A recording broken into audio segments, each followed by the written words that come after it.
Welcome to Miller Zell's speaker series event. Today, we are going to be talking about AI in retail. Our speaker series is where we bring the best and the brightest together to talk to people in the industry that have to do with retail, whether that be retail traditionally, healthcare, collegiate, or financial services. So our guest today is Dave Sutton from Blue Rhino Capital, and he's a transformational business leader. He's an author of a book, Marketing Interrupted, as well as some other books that we're going to be talking about or referencing a little bit. But today, we're going to talk about two letters, and those two letters have a huge impact on big numbers. So the first thing we're going to do is set the stage for retail on what's happening in retail that AI might be able to address. So, Dave, set the stage a little bit for what are some of the typical things that happen in retail that you think AI will be able to address. Okay, that's a big mandate. Yes, it is. You're welcome. Thank you for letting me be here. I really enjoy spending some time with you guys today. I'm going to start by taking everybody back. I want everybody to kind of put yourself in a time before the internet. So think about what retail was like maybe when you were a child, or for some of the gray hairs in here like myself, maybe, you know, when you were in high school. What was it like? I mean, a great retail experience when you walked into a Main Street shop. Some of the things that I remember is people were very welcoming, personable. I trusted the person that was on the other side of the counter. It was very local. You know, they were very knowledgeable. They really knew their category. They knew me. They knew my family. They knew my kids' names. It was a great experience. If you think back about it, it was special. It's probably one of the things that drew a lot of retailers to want to be in retail, was the fact that they could connect with people authentically and make a difference in their community. And then the internet happened. The internet happened. And in many ways, it was probably the most transformational and disruptive thing that happened in not just in business, but in society in general. And I would argue with you that today, those two letters, AI, we're on the precipice of yet another transformational moment in time for both business and society. And today we're going to talk a little bit more about what I see as some of the challenges with that, but probably I want you to leave here knowing that I'm an optimist, and I think there's probably more upside and more opportunity for retailers to get back to that great retail experience that we remembered when we were kids or when you were a young adult. Because AI, what it represents is, quite frankly, a way to teleport back to that period of time to some extent and bring some of that back to the forefront and give us all ways to connect with consumers in a more relevant and authentic way. So actually, you know, you can be fearful, you know, you can be greedy as well a little bit about what's going on with AI right now, but personally, I'm pretty pumped up because I think it's going to be, I think we're on the precipice of something really special for retail. I think so too, and I was thinking about the fear. You know, there's a lot of people talking about the fear of it's going to take my job or it's going to change the way people interact with one another, and that's true. It will. But there's something I read recently, I actually read it last night, and I thought it was interesting about back in the 1950s, talking about gray hair. I wasn't alive yet, though. You have no gray hair. Yeah. Well, that can happen overnight. Betty Crocker came out with cake mix that you did not have to do anything except add water. And it didn't do well. And the reason it didn't do well is because people felt irrelevant, and they didn't feel important, and they didn't feel part of a process. And it was part of that making of something, the human factor of it, that sometimes people forget about. So what they did was took the egg powder back out of the mix. And what do you have to do when you make a cake now if you use mix? Crack an egg, even now. So it's interesting, as we talk about AI and the fear of it, there's a human element that it still can't replace. There's a human feel to it, and there's two more examples that I'll sprinkle out as we go on, but there's two more examples of that I think help set that, hey, yes, it can do something mechanically and technically. That doesn't mean it can do something emotionally yet, but we'll talk about that. Yeah, I mean, I think, and again, I'll use the internet as my crutch. I remember, you know, people were so fearful that bricks and mortar was going to be dead. Everybody probably remembers, Pets.com and eToys and Boo and all these .com businesses were going to destroy us, right? It was going to be back to the Stone Ages with all the Main Street retail. And, to be honest, a lot of Main Street retail was impacted by Walmart.com and Amazon.com, but it did take a long time. But there was good reason to be fearful because it was transformational. And there were clearly winners and losers from the internet. Same thing today. I think AI represents for many of us good reasons to be fearful. I personally am not in the camp that it's going to take away our jobs. There's still going to be a need to crack eggs, right, on some of the things that we do today, especially if you begin embracing it now not as a threat, but as an opportunity to fundamentally maybe rethink the way you do your business or the way you work as an individual.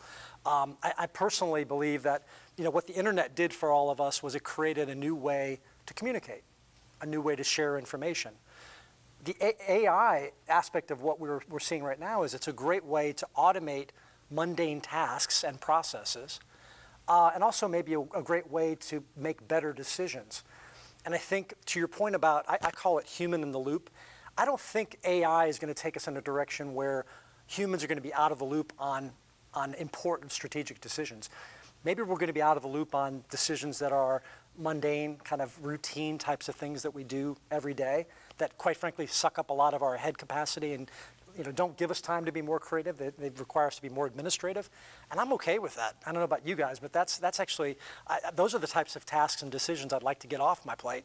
But I don't see it fundamentally changing work. I think work is work, and we're going to continue to have the same sets of needs for humans to be involved in delivering value. It just maybe we'll spend more of our time on the high value-added things as opposed to the low value-added things. And if we do it that way, I think productivity is going to shoot through the roof. There's going to be a lot of great opportunities for retailers. And let's face it, I mean, I put some points up here on the slide that we're not in a great place now, right? If you really think about it, a lot of retailers are over-leveraged. A lot of us are losing. I mean, my big hot button issue right now is people don't trust us. I mean, we're losing trust. Privacy is a massive concern. We don't come across as authentic.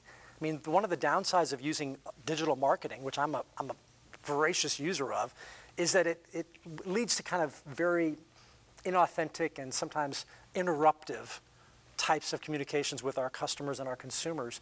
And quite frankly, people are tired of it. They're tuning out, they're opting out, they're blocking out ads. Technology's kind of come back around, and even if you're an amazing online retailer today, you've got to find new ways to connect with people. And I think AI may be an opportunity for us to do two things. One is rethink how we want to communicate in a way that gives people a reason to care, a reason to listen, a reason to want to buy from us, a reason to come back and stay a customer of ours. But more importantly, maybe a way to do that in a less interruptive way so that we're meeting people on their terms, not just pushing content, pushing messaging, pushing offers out because we have to meet our quarterly numbers. Or because we can, because we know something. Exactly. I'll tell a personal anecdote and then it's time for a sprinkle. Okay. Last night when I was going to bed, I used Alexa for nighttime noise. Alexa, play Thunderstorm. And I said last night, Alexa, play Thunderstorm. And then it was, great, playing Thunderstorm. Would you like to try upgrading to both? And it went on for 5 minutes, and I'm like, I really just want to go to sleep to Thunderstorm. Yeah. But that was that over technology at a moment. It was 12 o'clock at night, maybe 12:30 or 12:45. But my point was, this isn't the right time for that. Just because you can doesn't mean you should. The other thing I wanted to talk about was I was reading a different article.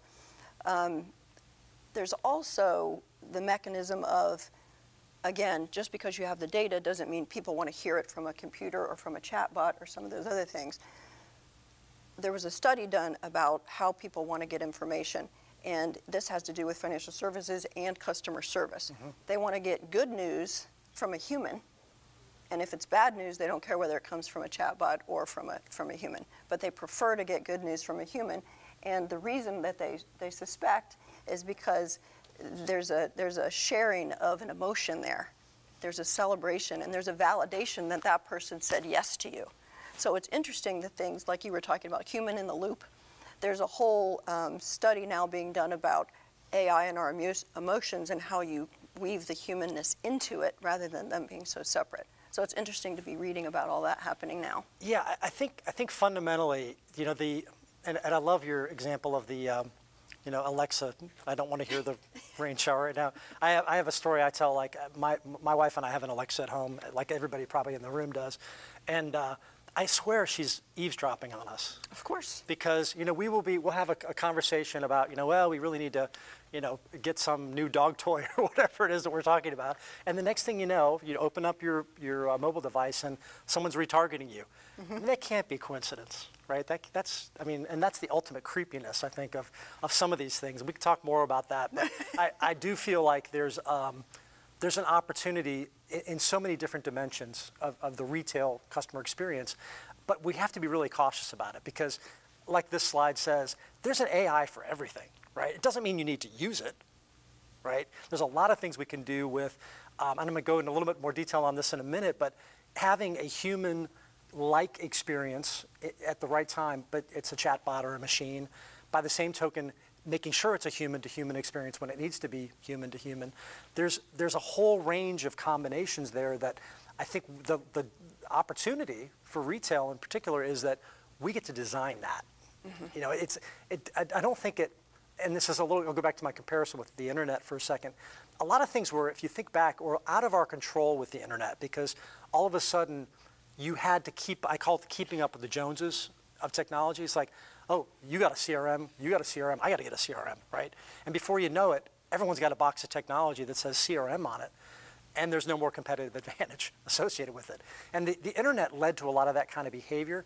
AI, I think, is going to be a little different because you have to look first inside. Like, what is our business? What are we really trying? What are we good at? What are we not so good at? How can we use AI to essentially magnify the good and maybe, you know, shine a light away from what we're not so great at?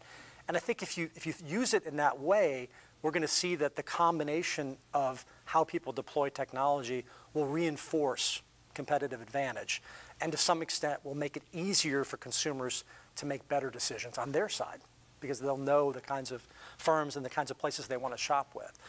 So I do think it's going to be a little different this time, but it's also going to require us to be a little more skeptical maybe of what's real and what's hype and what's fiction when it comes to AI. So let's talk about the hype and the infiltration of AI now. I think I'm starting every sentence with I was reading an article, but I was reading an article. And it was talking about 74% of companies that were interviewed for this believe that AI is going to have a huge impact on their business next year. So 74%, it's already November, next year. The next down was 39%, so that gives you the chasm between, and that was automated robotics, right? So 39%, so that chasm, people are believing in AI, but this is the thing I found interesting about it is 71% are going to implement something. So right, 74 believe huge impact, 71% are going to implement something, only 1 to 2% know what or how. So, I'm going to do it. So it kind of goes back to what you were saying, right. And this is where we can start to get a little more tangible for retail is what should some of those things be, or where do you start, or where do you, as we were saying before, where do you put that toe? Yeah, and I'll give you another little data point because I love that story. I mean, people, it's like hype, right? I mean, everybody wants to get on that bandwagon. They don't know where to get on the bandwagon. And part of our conversation today, I'm going to point to some things where I think you can begin to dabble and learn and maybe bring some of this stuff to life for your business. But another little factoid, and this is where I think people intuitively know this, even if you're just a novice with playing around with ChatGPT, there are massive productivity opportunities here. We were having a conversation before we started today that, just writing a recommendation letter for someone to get into a college or creating a little, I have a friend of mine, it's a terrible story to tell, but I won't name any names, but, he had to write an obituary for a friend, not a parent, fortunately, but a friend, and he didn't even know where to start, so he used ChatGPT to write his obituary in 5 minutes before he had to stand up and deliver an obit. I mean, that's Wait, he waited 5 minutes before? Yeah, he did it. He was kind of caught off guard a little bit, like a lot of things. A lot of times, if you've ever been, we're all getting older. If you've ever been to a funeral, you don't know who's really going to have to be called upon to get up on stage and say a few things, say a few nice words about Sister Tina. And the challenge for him was, well, and he's sitting with his mobile phone. He's like, I got to do something. I got to get up and tell a couple of stories. The glass is clinking, and he's like, yeah. So I mean, it is, Microsoft has been doing a lot, as everybody in this room knows, a lot of work in this area, and they're about to launch Copilot, which I think everybody probably is familiar with, which will put AI into Word, PowerPoint, Excel, Teams, every one of the applications. And some of the early adopters that have been playing around with this are big companies that they've already figured out that just by having AI in Word as an available resource, it's saving people anywhere between 5 and 10 hours a month. Yeah. 5 and 10 hours a month. Now, that may not sound like a huge number, but think about it. If you've got, let's say, I don't know, a creative director in your business that's making $50 an hour, right? Basically, Copilot will pay for itself in a month, right? Even if they're charging you $30 a month for that license. I mean, the ROI on this is going to be amazing, and it's also going to be one of those things where you're either using it consciously or unconsciously. Mm-hmm. It'll be there. It'll be with you. It will be. The other day, I can't remember what program I was in, but I hit reply, and there was a prompt that says, use AI for your reply. Yeah. I was like, no, I want it. Yeah.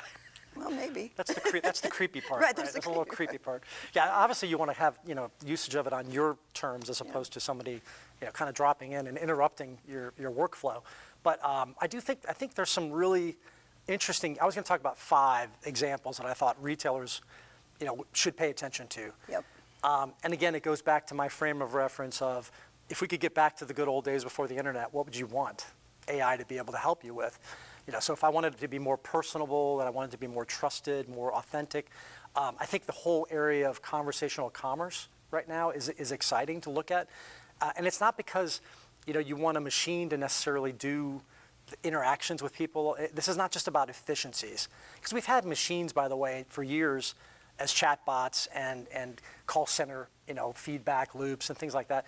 This is a little bit deeper because where the technology is headed is it's going to give us the ability to translate, text into speech, but speech in different languages, speech with emotion and empathy tracks built into it. So it's going to approach human-like interaction, human-like conversation.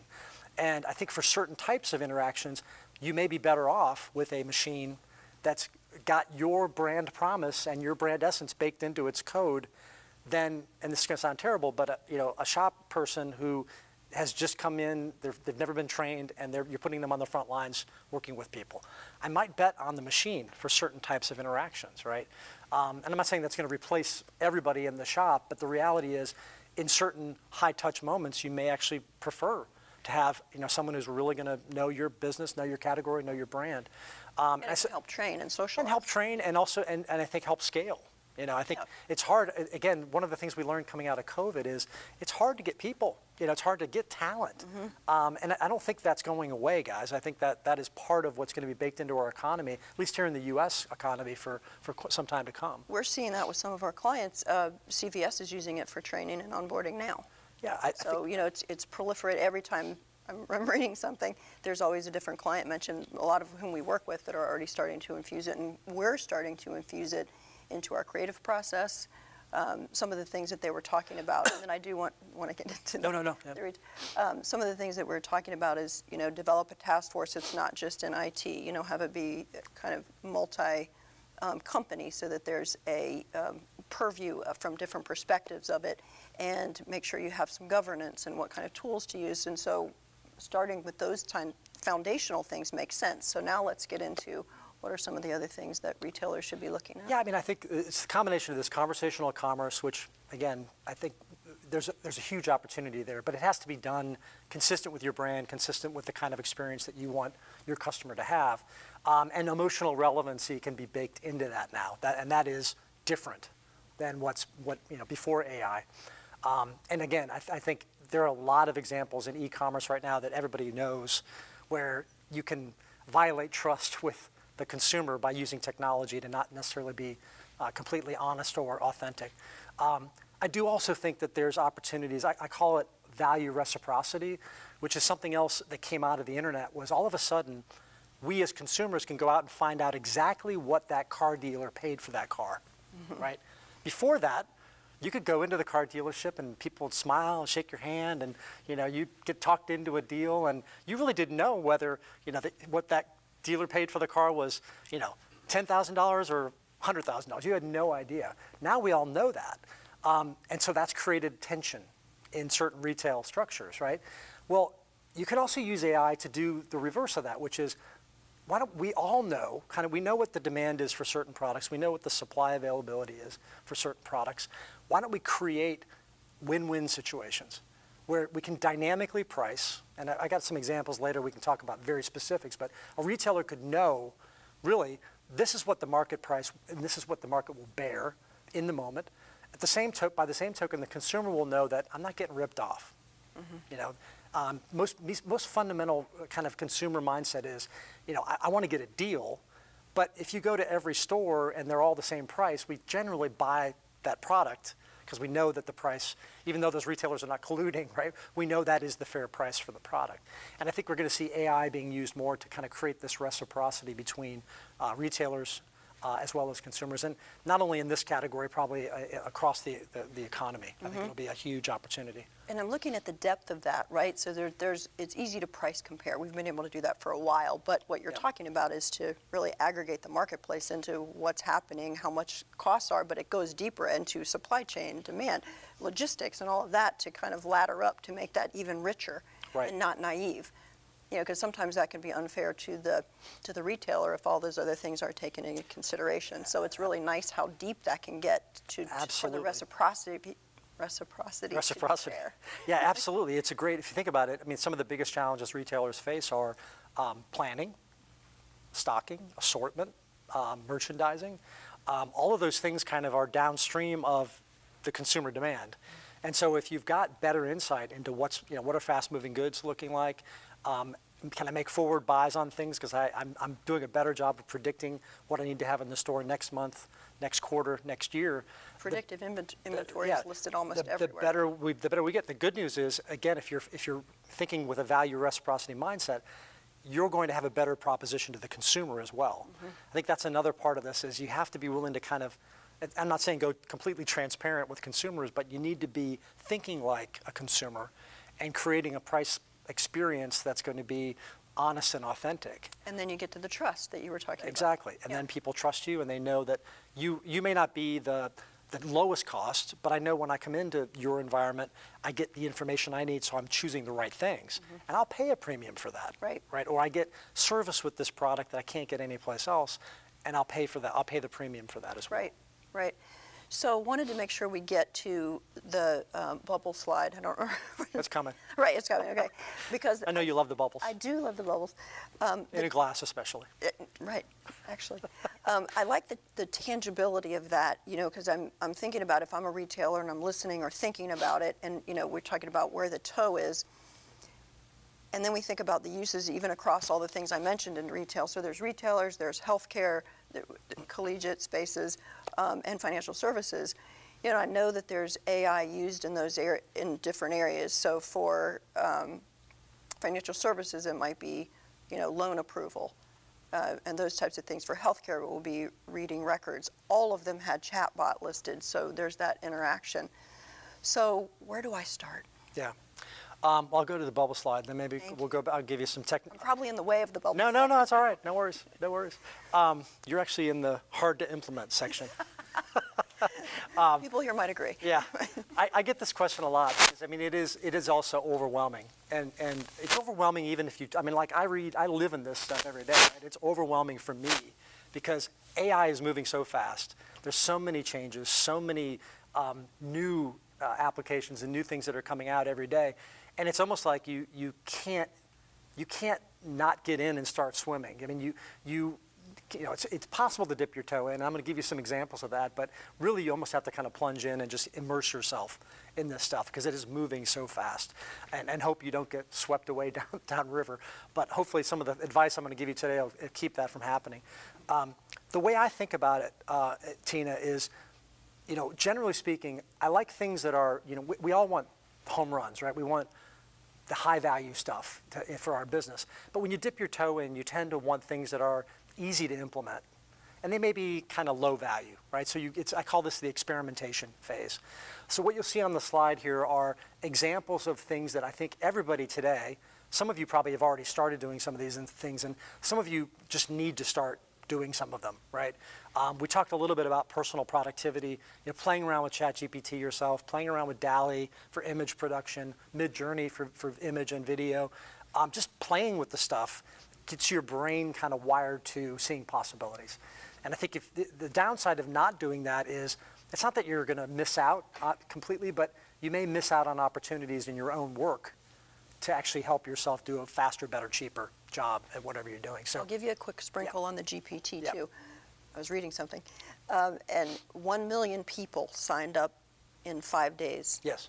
So just to show the proliferation, your customers are signing up for it. They're experimenting with it, so it's okay to be leveraging it and using it. I think there is the fear factor, sure, but then there's so many people with such rapid adoption that it's something that we can look at and know that it's such a rapid adoption, more than any other technology.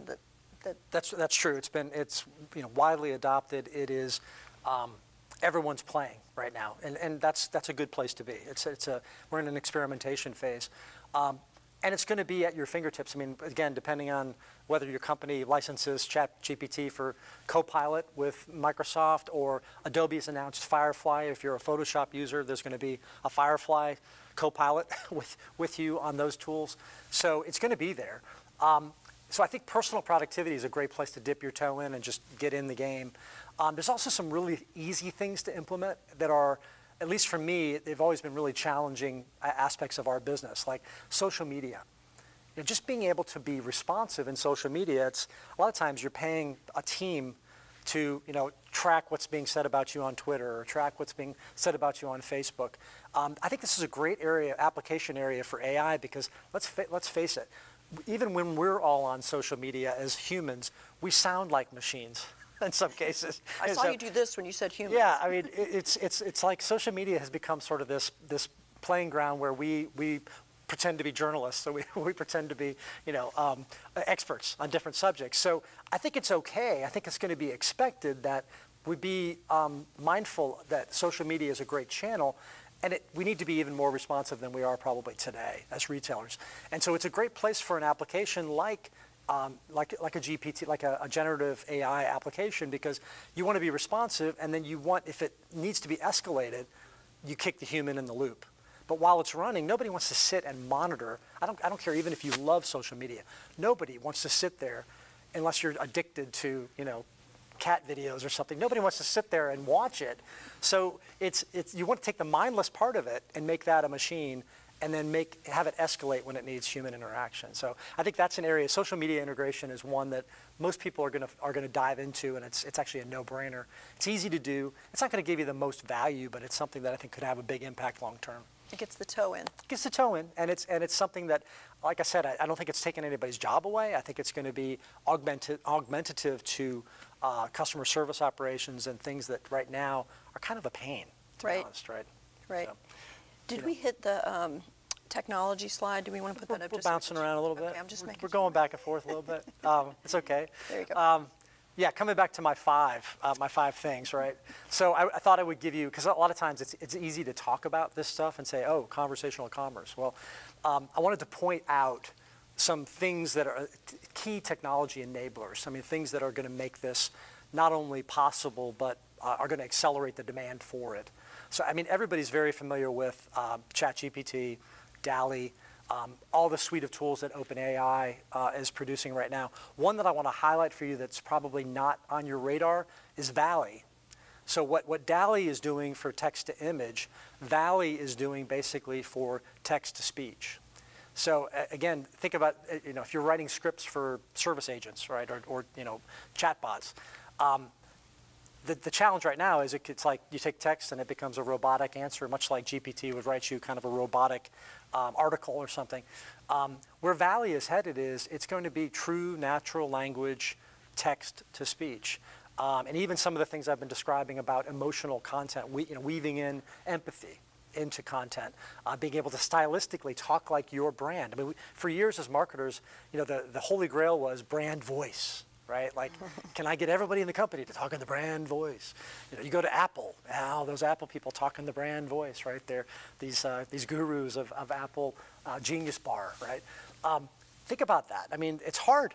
It's really hard to train people, but now you could have a way to take and infuse it with empathy, brand voice, emotional relevance, right, to the audience, to the consumer. So I'm a retailer. Yeah. What would be an example of a practical application of that, so I can? I think service operations are probably customer service is the low-hanging fruit, right? Ways to get more responsive, more meaningful, more human-like responses. Right. Instead of your order is ready, it's, hey, your order's ready, or whatever. Managing a return, yes. I think, which is always, returns are always fraught with peril, right? Because you actually want to get information when someone returns something. You want to know why did it not fit? Was it the wrong color? But it's, for the consumer, it's frustrating. Right. I just want my money back. Right, right. And so having an automated way to get at those types of decisions, I think those are good applications that we'll see, we're already seeing, quite frankly. And I really like what you're saying, because I'm an avid buyer returner. Won't give you my percentage, but when you're using the interface for the returns, it is very mechanical. It is very human to machine, right? Yes. I feel that, but I hear you. If it became more brand voice, yes, and you could carry the purchase feel right through to the return feel, then it would complete the loop of the brand feel. So I hear what you're saying. That makes sense to me. So that not only is it collecting data that the company needs, that doesn't stop. It's not like you have to forego anything. You just have to infuse the brand into the experience on the back end. Exactly.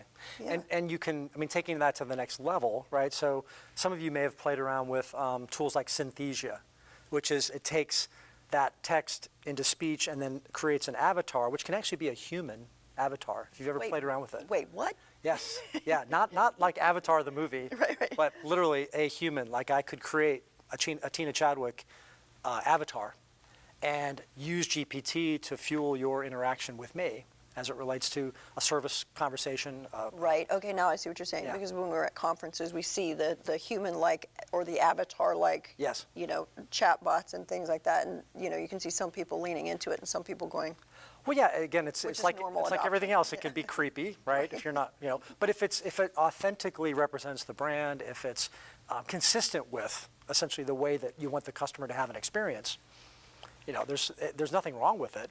I mean, right now I still put it in the bucket of, it's a little bit of a novelty. I mean, there's been some stuff there. I was at a trade show in Vegas a couple months ago, and where all the trade shows of the world are, and there were a number of people that were doing kind of robotic demonstrations where they had a robot that basically had been infused with GPT, so it could have a dialogue with you. And I remember somebody asked it a silly question like, can you shake hands? And the robot was like, well, I'd love to shake your hand, but my version of my software doesn't allow me to do that. It would be an HR but there is a new unit back in the home office that can do that. I mean, it's that kind of crazy stuff that's going on right now. But there are questions you can ask. There's a whole faction of Alexa they're crazy questions. So I'll give you this: when you go home, ask your Alexa who she's dating, who she voted for, and if she likes your outfit. Yeah. It's interesting, the questions. There's a lot of hallucinations. That's a whole other topic we can go into as well. Right. So back to your. Yeah, so anyway, back to kind of some of the other, and we're not going to go through all these examples today because we don't have time, but we can do it in the after session. I think the other area that I would point to as being kind of really good opportunities for retailers is when you think about, I call it predictive connectivity, which is, it's always hard to find our consumers. Like, it's expensive. Media is expensive, right? We go out and we spend a lot of money on digital display ads. We spend a lot of money on print in some cases still. And it's kind of a cast a broad net, hope you catch fish. And I think one of the things AI is going to bring to us, in fact, it's already starting to bring to us, is more targeted and I would call it laser beam focus on getting to the right customer, getting to the right consumer. There's a tool up here I mentioned called Albert. Albert is a media buying tool. And if there's one area of the world, and this is not a slam on media buyers, but if there's one area of the world that I would say you should be worried about your job, it's if you're a media buyer. Because if your day is buying Facebook ads and buying Google AdWords, I think those days may be numbered because AI can do it a lot better. In fact, Albert, which is the example I give up here, Albert has been put to the test. With Albert, a number of large brands, companies like Nestle, have tested Albert against humans, and Albert kicks butt in terms of buying at the right price, buying and beating out everybody else for key AdWords. So I think that's an area where we're going to see massive changes because most people, let's face it, if you can give them a better ROI on media buys, through whatever mechanism, they're going to do it. And the best media buying agencies, by the way, are embracing AI, and not necessarily replacing people totally, but using people to train the AI to essentially do it better, faster, and cheaper over time. So I think that connectivity piece is going to be key. And then the last one, which I think is really important, because so many retailers, this is what I love about the retail industry, we're very philanthropic. We're very much about giving back. Right? Almost every retailer that I've ever worked with has had that at kind of their core. The problem is for most consumers, they don't really care that you sponsor Make-A-Wish, right? They want you to sponsor American Red Cross, right? Or they want you to sponsor their local Boy Scout troop or whatever. So I think there's going to be a lot of growth in point of sale opportunities where people are predisposed to give back, but they want you to meet them on their terms. So as a retailer, why wouldn't you want to, there's an app up here called Shopping Gives, which is, why not have some AI help you understand when Tina is at the counter, Tina really is a strong support for Boys and Girls Club of America. Let's tee up that, right? And we can have a relationship with a lot of different philanthropies. We don't have to be just, we are a American Red Cross shop or whatever. And I think that's going to be an interesting dynamic because people want to know when they're buying something that there's maybe a matching from the corporation, or there's I'm buying a pair of shoes and there's another pair of shoes are being bought from a kid in Brazil. I mean, that's all part and parcel of the retail experience that I think AI is going to make more meaningful and authentic. Right. I'm trying to think of our slides. Logos, bubbles. I bounced around, didn't I? No, I did that to you. I knew I threw you a curve. Well, you want to go to what you don't do? Yes, yeah. I was just getting ready to say. So there's the individual fear, and then as a company, there's the fear of how do I do this? How do I do it right? Yeah. What do I not do? And there's not a lot out there about what not to do. So I loved, actually, this is another slide I loved, is how do you get into AI and not stub that toe? Yeah. I mean, I think, and maybe we can go back. I'll close with kind of the whole going back to internet thing, right? Remember how the internet, it made things a lot cheaper, made things a lot more efficient for retailers, but there were also a lot of really stupid things that were done, and what I would characterize as people that were just looking for ways to cut costs, and this is just an efficiency play. I'm gonna slam things down my consumers' throats. All those same risks are there with AI. So the human nature of making this all about cutting jobs, cutting costs, that's there. And that's one of the reasons why when you look at reports like Forrester, Gartner, everybody that's doing what I characterize as the spectator, play-by-play on what's going to happen with AI, almost every application that they highlight is operational efficiency. And that's true, right? That it will take costs out. It will make things more efficient.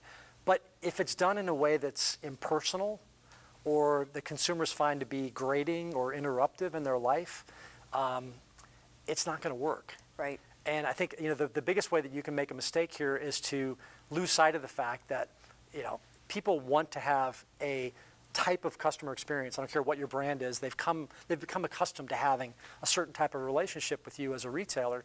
And if you just all of a sudden overnight are cutting corners or using a tool because it's saving you money, they're going to know. Right. And they're going to vote with their feet, right? Right. And that gets out of customer centricity. So anything you do operationally in the back office or anything should still be with the customer experience in mind. Exactly. And you can't underestimate, I mean, humans are really intuitive. I mean, we don't give ourselves enough credit. I joke a lot with them because I write a lot, right? I blog and I write books, and it's so easy to kind of slip into laziness and just say, I'm going to use GPT to write this, right? My friend writing obituaries, right, using GPT.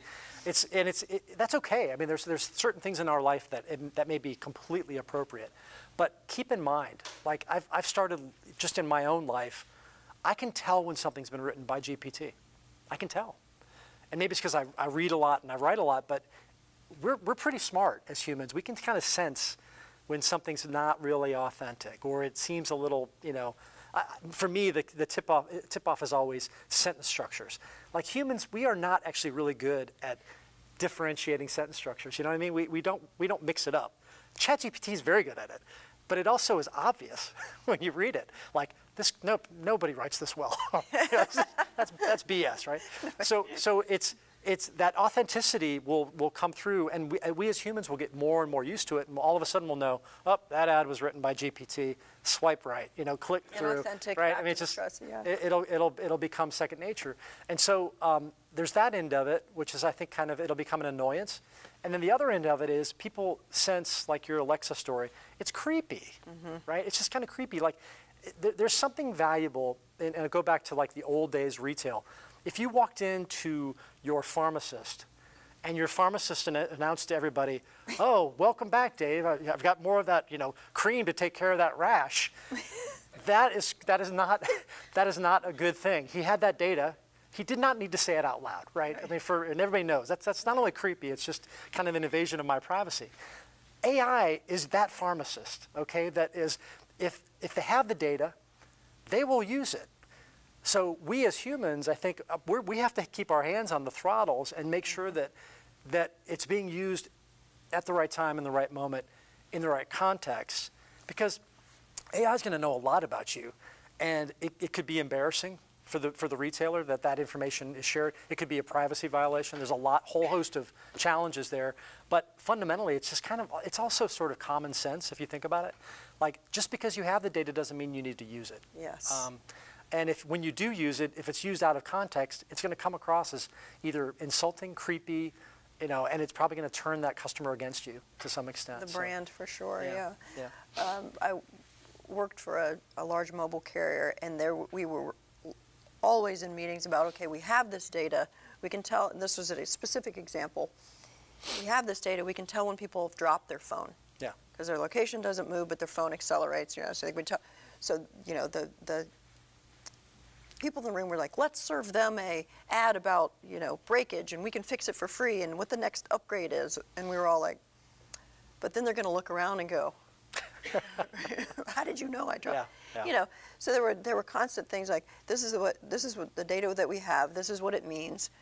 Here's the action we want to do. But it goes back to what you were saying about what's the vibe of that for the brand? Is it too Big Brother? Is it too?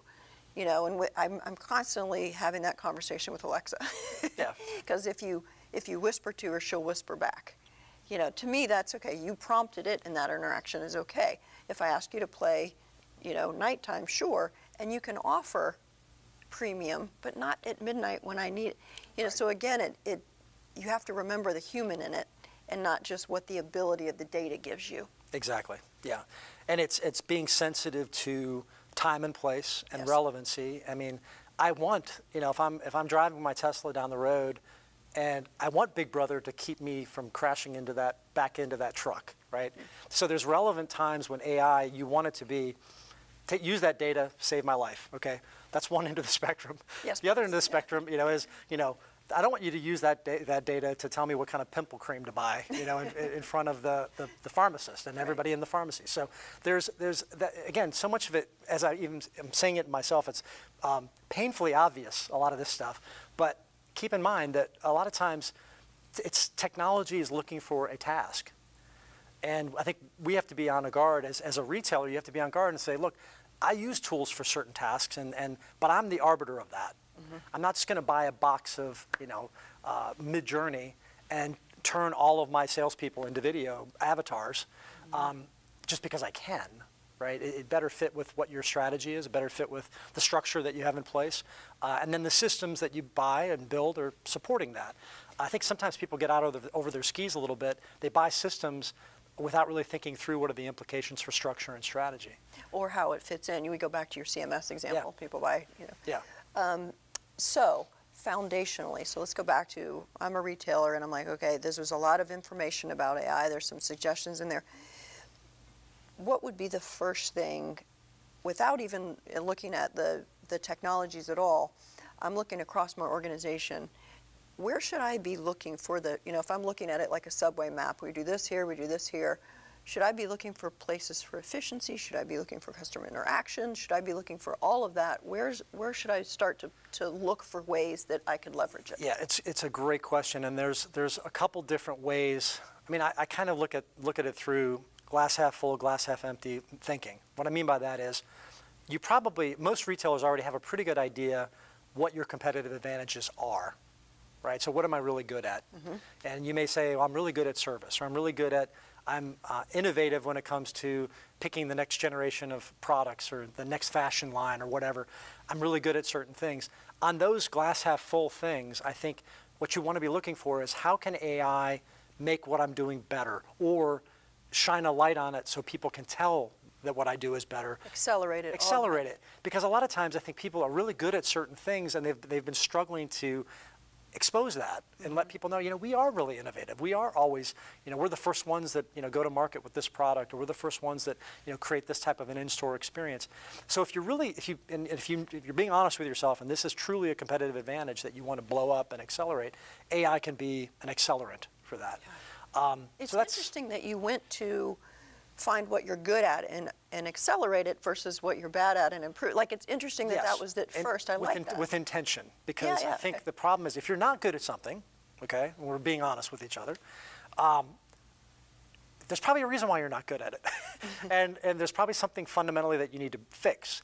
That just throwing technology on it, sometimes I joke with people, I say, AI will magnify what you're good at, it'll also magnify what you're bad at.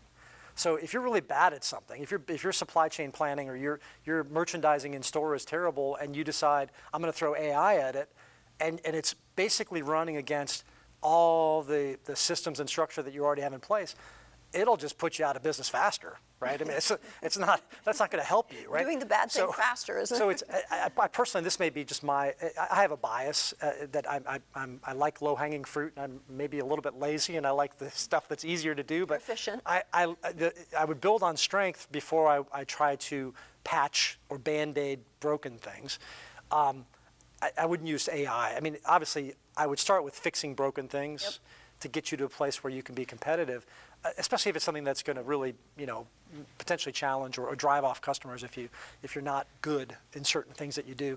But by the same token, just thinking that AI is going to overnight kind of change your fundamental capabilities where you're weak, that's probably risky to do that, because again, it's probably bigger. It's a bigger problem.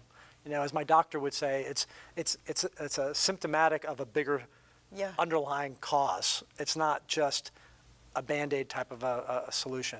No, I think that's a really good way to look at it, because it's not an elixir like that. You can't just tonic it on everything. And it can be tempting. I mean, it is. I mean, people are always, and again, human nature. They're looking for that silver bullet. AI is not a silver bullet. It is not going to come in and kind of solve world hunger. It's not going to fix problems that you have that you've always had, potentially. So you have to look at it through the lens of let's focus on things that we can make better and accelerate opportunities for ourselves.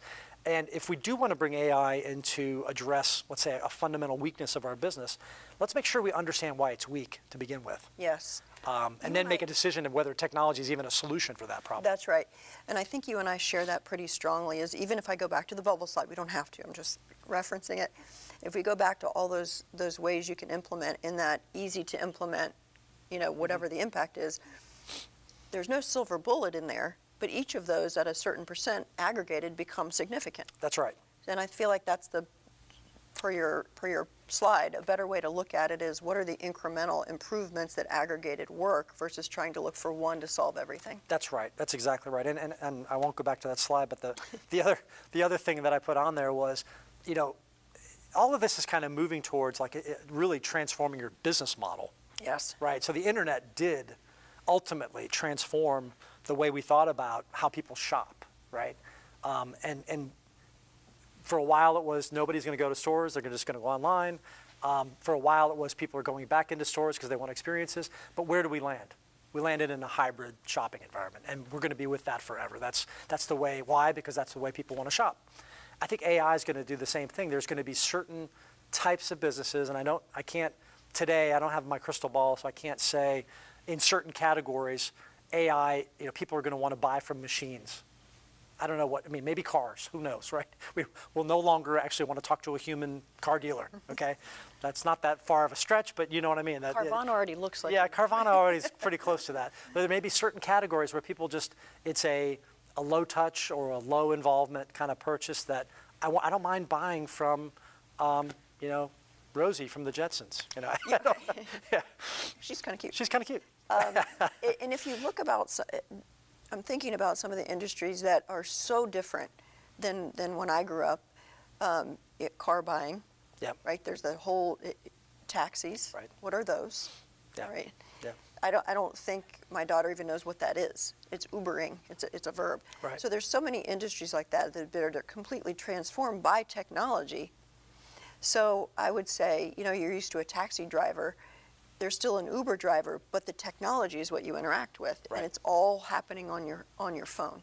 Yes. So even mattress buying, it takes the right. Yeah. We used to go to showrooms and jump on them and get yelled at, and then stop jumping and buy one. And now they come in a box to your house, and it's interesting how the human is taken out of that, but where I think it's been infused is in the reviews now. Yes. Or the front end, maybe there may be a video where you go watch other people's, but it's really about peer interaction, and that's where the human is in some of the things now that I see her, oh, well, I read the reviews and it says this. This is like, wow. Yeah. Yeah. There's no salesperson, so when I was growing up, it was definitely a salesperson or that interaction, and now it's all different. The power of influencers. Yes. Right, which we could have a whole show just about that if you want Next to. week. Next week. But be careful with that too, because we can create avatars for influencers. Right. Right. So, I mean, again, it has to be authentic, testimonials. And I do think you're right. I mean, you're touching on some categories that nobody really wants to go to the mattress store. Nobody really wants to go to a car dealership these days. There's friction in certain shopping environments that we all are painfully aware of. But then again, I mean, who would have thought that you would really want to go to an Apple store? Right. I mean, there's sort of like, and again, I haven't done the analysis on getting in the shopper's mindset, but the reality is we as humans want that interaction. Yes. In certain categories. And over time, it may evolve. I mean, AI may create a better type of touchless experience where I can sit in my pajamas at home and buy something. But I wouldn't underestimate the fact that there's always going to be a demand for retail immersive experiences, even for some really dumb things, that you think that people just want to buy it on Amazon, and they don't. They want to go play with it. Yeah, and I would be remiss if I didn't come in at this point, because clearly. Was that a little bit was that a tee up? No, I liked it. Thank you. The T-ball's right there. And swing away. Right. But we're wholeheartedly behind you at Miller Zell. That is core to what we do, is creating those experiences. And I like that you use the Apple Store, because if you were to say the sentence, hey, we're going to make a technology store where people are going to want to aggregate in there and have to make appointments to get in. Yeah. What's going to be in there? A lot of tablets and phones. I don't know if I'm going to, I don't know if I would fund that. Yeah. Just from the sentence of it. But if you look at it today, you have to make an appointment sometimes days and weeks in advance to get in that store. It's incredible. And it's the experience. And what's interesting is it's not like the Sphere. To go back to Vegas. Yeah. It's not like the Sphere where there's huge things to do and all these photo moments and all of that. It is about the experience of the interaction with the thing itself. Now, not every brand can get away with that or do that. I'm an Appleite, so I go into the store and I need to. But we look across our brands, and not all of them are spectacular like that, where there's opportunities for, crazy sets, lights, and stuff. Some of them, the experience needs to be, to your point, more practical or match the expectation of the person going in. Right. So if somebody's going into a CVS to a health hub, it's not like they need a photo moment and a runway with digital experience. But they do need privacy. Mm-hmm. They do need discreet. They do need efficient. And it has to be in the moment when they need it. So it's those kinds of things, to your point, that's the matrix of what should the experience be appropriate to what the product or interaction should or service is, and then what should it be when it needs to be fabulous and fantastic. We have a team right now that's in New York putting up an activation for a sponsorship for the marathon, and it is you know, a LED floor you walk on and kind of crazy and everything, but that wouldn't be appropriate for all of our clients. So I'm just going back to what you were saying is it's all about appropriateness.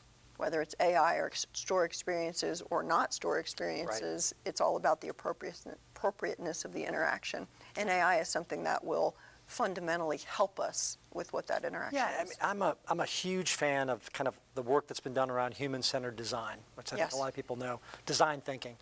I mean, I think when things are designed and literally thought through from the perspective of the consumer journey on whatever thing they're buying, I think you can tell.